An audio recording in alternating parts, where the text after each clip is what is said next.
tem uma estrutura em blocos, tem serosidade e não tem gradiente. Então, a gente ficou na dúvida se ele seria um xenosolo no começo, que a gente não teria a atividade de argila. Então, o que acontece é o seguinte, se vocês chegarem aqui, alguém tem dúvida, por exemplo, entre argissolo e nitossolo?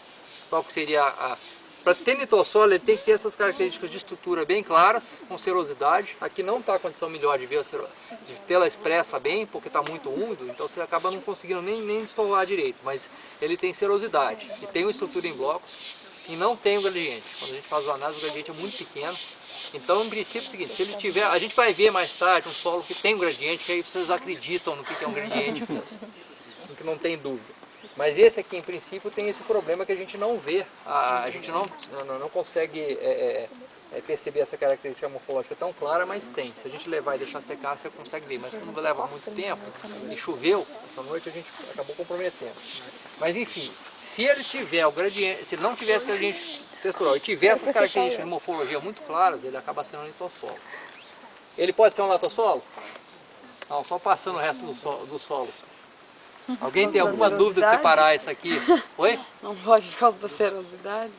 Se ele tem estrutura em bloco, serosidade, etc. tal, tá fora. Por exemplo, ele pode ser um clintossolo? Não tem plintita. Não tem plintita, não tem plintita, então não pode ser. O que mais? Ele pode ser um vertissolo? Não. Então, ele tem um gradiente ou não tem? Ele pode ser... Oi? Ele tem ou não tem Não, gradiente? ele não tem o gradiente. Qualquer solo sempre tem um gradiente, mas o gradiente tem que ser mais do que 1,5 no mínimo, mas ele não tem. O gradiente aqui deve ser 1,2, 1,1 no máximo. Então ele não tem o gradiente. Então ele pode ser um vertissolo? Não. Sobra mais algum? Planossolo? Luvissolo? Não. Bom, é bom ter cuidado porque o luvissolo ele Só pode... ele tem mas ele tem que ter o BT também no luvissolo, e argila de atividade alta. Então na realidade a gente ficou aqui na dúvida no final das contas, porque como ele tem um ar chernozêmico em princípio, e o ar chernozêmico, os únicos horizontes AS que têm preferência taxonômica são os chernós, são o horizonte o horizonte orgânico, né, o horizonte ístico, e o ar chernozêmico. Se você tem o ar chernozêmico e tem argila de atividade alta, você passa a ser um xenossolo. Se você tem o ar chernozêmico que não tem essa argila de atividade, então esse solo ele passa a ser outro solo, então passa a ser o B. Aí se ele tiver um BT, um gradiente textural, ele pode ser até um argissolo com ar chernozêmico, ou se ele não tiver, ele pode ser um nitossolo com ar chernozêmico. Ele pode ser até latossolo com ar chernozêmico. Aqui na Embrapa a gente tem argissolo com ar chernozêmico. É um negócio meio esquisito, mas existe. Então tem uma área aqui que é dele. Então no caso desse solo aqui, na realidade foi até uma coisa curiosa, que quando eu fiz a análise dele deu 27. Um horizonte e os outros não deram. Então na verdade ele está bem no limite entre o que seria um xernossolo e um nitossolo. E classifica como? Então no caso aí, a gente está classificando como nitossolo, porque só foi uma das camadas que tinha um pouquinho mais alto. Na média acaba sendo mais baixo no horizonte A. Então a gente pode checar, fazer outras análises depois. Para uso, João? Bom, primeira coisa, para uso, que limitação que ele tem?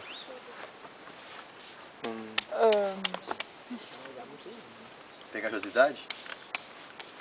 Não, Isso pode ser algum limitante do ponto de vista de máquina, máquina, mas é mais a questão de ajuste de época de entrada de equipamento, a questão de potencial de compactação, mas em princípio ele é só vamos dizer assim, não é um limitante em si, é um aspecto que você tem que ter cuidado no manejo dele, mas não limita o uso de forma nenhuma.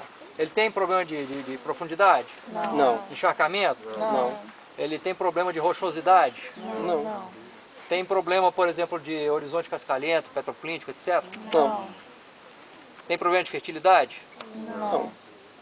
Esse solo aqui é um daquele que todo agricultor quer. Que é a terra roxa, é nitossolo. Oi? Esse é o Como é que é? Terra roxa é nitossolo. Uma boa parte delas são nitossolos, nem todas. Se plantando tudo. Mas então esse aqui é... famoso solo Ontem de até curiosidade eu tive É. lá em Montes Claros, numa região, num reassentamento do pessoal de barragem que foi deslocado, e um camarada plantava o milho dele num pedacinho pequeno, não muito maior que essa mancha aqui, em cima do material desse tipo aqui. Então assim, É um pedaço pequeno que tinha, inclusive do lado de uma dolina. Tem uma mata em cima. O cara tinha a área dele, a maior parte dela não é tão boa assim não, mas tem uma parte que é...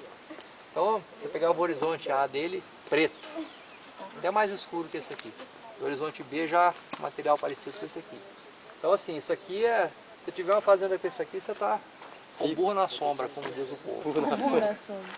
O que ele pode ter de restrição, muitas vezes é questão de área. Quer dizer, aqui nós estamos numa mancha muito pequena. Talvez não dê nem 1 hectare a mancha desse solo aqui. Pra mim tava bom. Então assim, já é uma mancha... Há áreas que Uai, são bem melhor extensas. talvez às vezes 1 hectare dele, porque uma área maior de horrível. Mas na verdade, se você pensar em agricultura extensiva, comercial, pode ser um limitante. Mas em princípio, fora isso aqui, outro limitante que impede isso aqui é porque nós estamos exatamente dentro da APA, né? Então acontece isso, você tem um solo excelente numa área que você não pode mexer, por outras razões que não são agronômicas. Então aqui está na área de proteção desse afloramento, dos 50 metros. Mas fora isso, do ponto de vista agrícola, ele precisa, como eu falei, algum tipo de reposição, algum tipo de complementação de adubação, mas em princípio essa área é muito boa. O relevo, plano. Então, um assentamento, então, seria perfeito. O problema é que, como por exemplo, nessa área que a gente foi, você tem desde o afloramento de rocha, o afloramento da pelítica, então você tem campo de solo em cima de pelítica. Então, tudo misturado. Então, às vezes o camarada dá sorte de pegar uma área dessas, agora tem outros que não dão.